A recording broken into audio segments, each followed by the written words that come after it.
Salut à tous. Alors deux points que je voulais évoquer là. J'ai fait une bonne affaire là. J'ai acheté une polisseuse à quelqu'un, une polisseuse, je sais pas comment on dit exactement, une machine à policher, voilà.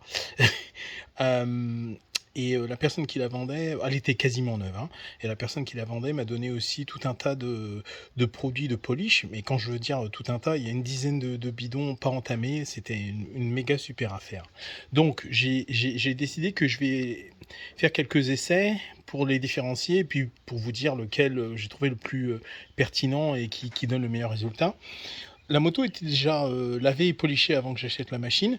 Donc j'ai utilisé un des produits qu'il y avait, qui est un produit qui fait... C'est pas un polish, c'est un produit qui fait en fait briller la peinture en gros. Et déjà ça donne un effet glacé, brillant. Je sais pas si ça se voit bien sur la vidéo, mais c'est vraiment chouette quoi. Donc ça marche bien content de ça.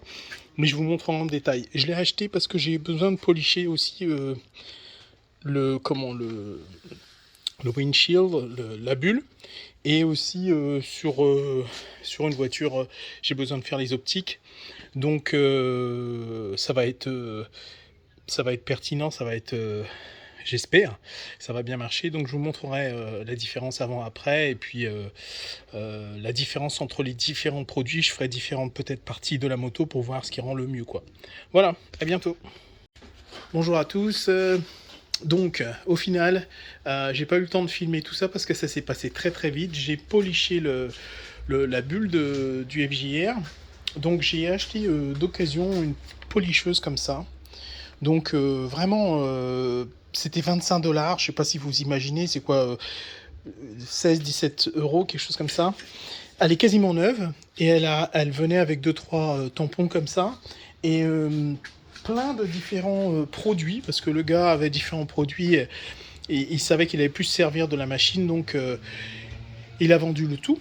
Et donc j'ai utilisé ce compound pour faire la bulle, donc intérieur-extérieur, une passe, simplement une passe, et après j'ai essuyé avec un chiffon doux coton. Et avant ça, évidemment, ça va peut-être pas vous donner grande impression sur la vidéo, parce que c'est un truc à voir de visu sur place, mais quand je regardais au travers, c'était un peu jauni par le temps et par les UV, j'imagine. Et donc du coup, c'était pas très agréable et pas très facile de voir au travers. Et j'avais tendance, de ce fait, à plus utiliser la bulle haute. Je la montais peu parce que j'avais plutôt tendance à regarder au-dessus pour bien voir la route. Et donc là c'est fantastique, c'est un gros changement.